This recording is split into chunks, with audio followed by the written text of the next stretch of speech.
Hello friends, we have now finished the segments on reading, spelling and writing, and I hope you have been able to follow what we have tried to teach you and you have tried to implement this in your classrooms. Now, these skills that you have to impart to these children cannot be done in isolation. We need to tie up the reading, spelling and writing. And this especially is important because there are so many common areas in all the three segments. So let's look at what are the common areas in reading, spelling and writing. The first thing that hits you is that all three need phonological awareness. Without phonological awareness or the awareness of sounds in the letters, not reading, not spelling, not writing, no skill will be able to work. The other things that are coming in line after phonological awareness is the fact that the letter sound recognition must be there. Visual perception is common, as is auditory perception. Visual sequential memory is important, as is auditory sequential memory. Visual discrimination and auditory discrimination are important. Visual memory and auditory memory are also important. So we have seen here so many common areas that are there for this. There is also motor memory, your fine motor skills. Above all this, your visual discrim, your visual processing, your language is your most important commonality. The child must be aware of the language. Once all this is in place, reading, spelling and writing will happen in the child's learning as a single unit, and that is what we aspire. So what we are going to show, my colleague Harini Ramanujam is going to show us how to plan a lesson, keeping in mind that all the three skills are going to be interlinked. So Harini, can you show us how you would do reading, spelling, writing, all the three in one lesson? Definitely, ma'am. Take it on. Thank you, ma'am. As Mrs. Vilasini Divakar just said, we are now going to take up a lesson and then show you how reading, spelling and writing are interlinked. For this purpose, we have taken a Samachir Kalvi lesson from standard 3. Now we will get down to the lesson. This lesson we will be doing first phrasal reading. We are now going to start by reading the heading of the lesson, an introduction to chess. Let us learn to play the international game chess. There are many games which are played indoors like carom, snake and ladder, ludo, business, chess and so on. Today we shall try to understand in brief about the indoor game chess. Did you just see how we phrased the words and we read?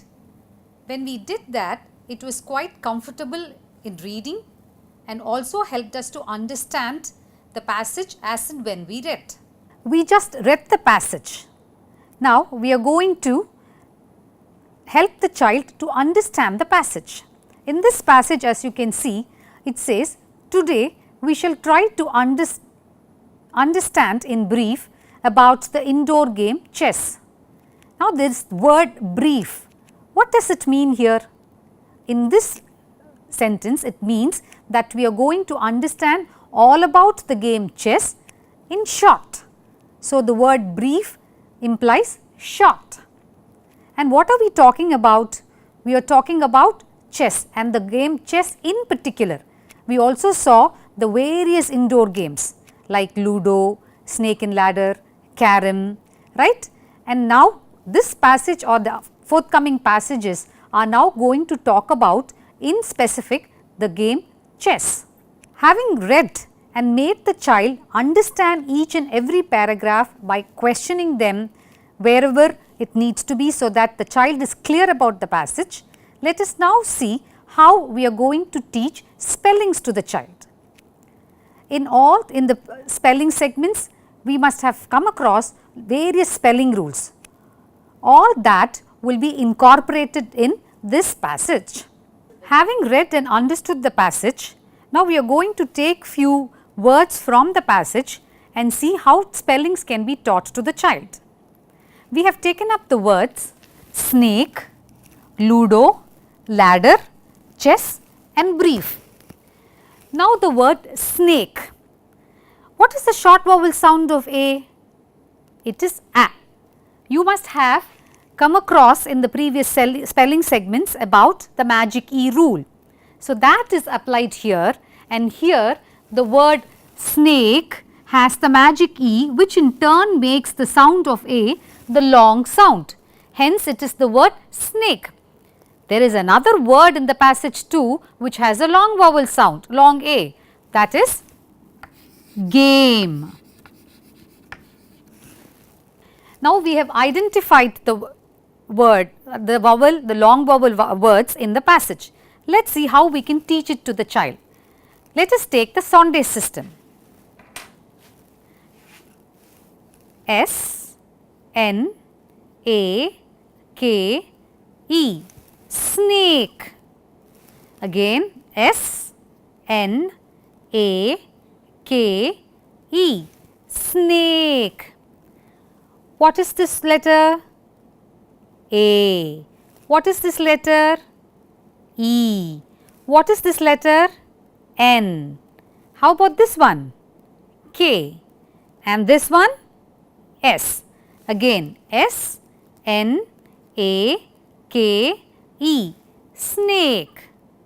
As a next step, we could ask the child to trace the word snake. We could do it on the air or on the child's body or any of the surface. In case we are doing it on the air, S, N, A, K, E, snake. In case I am doing it on a child's body, S, N, A, K, E, snake. This way spelling could be taught to a child and reinforced. Now let us take the next word, ludo. As you can see, it does not fall under any of the spelling rules. So clap and punch method can be used to teach this word. We are now going to clap for the consonants and punch for the vowels. Shall we start? L, U, D, O, ludo. Again L, U, D, O, ludo. This can be further reinforced by again tracing in the air or on the body. L, U, D, O, ludo. This can also be traced in any other surface. You can trace it on the sand or on the board or any other surface where the child will feel and learn the spelling. In the word ladder, first let us find out the number of syllables that are involved in the word ladder. Keep your palm underneath the chin, closer to the chin, and pronounce the word ladder. See how many times did it touch the chin? Ladder, twice. So it is a two-syllable word. Now we know that it is two-syllable word, and first we have to underline the vowels. In the first syllable lat, we have the vowel a, and in the second syllable e. So there are two vowels. Moreover, two identical letters come in between the word. We have to separate the twins. So ladder, this is one syllable and this is one syllable. So this is how the word ladder can be taught to the child. Let us now move on to the word chess. As you can see, chess is a flossy word. let us now elicit other flossy words from the child. Chess, okay, we can have mess, bliss. Now the word chess can be taught as a word family using and the flossy word families and getting other words from the child. You can also remind the child saying CH here says ch. So, the spelling is ch-s, chess. Now, the same can be taught by tracing C-H-E-S-S, chess. Let us now move on to the word brief. As you can see, brief has two vowels I and E. Now, we have learnt that it forms a vowel team. When the first vowel and the second vowel come together, the first vowel does the talking, which means the first vowel's sound is being heard.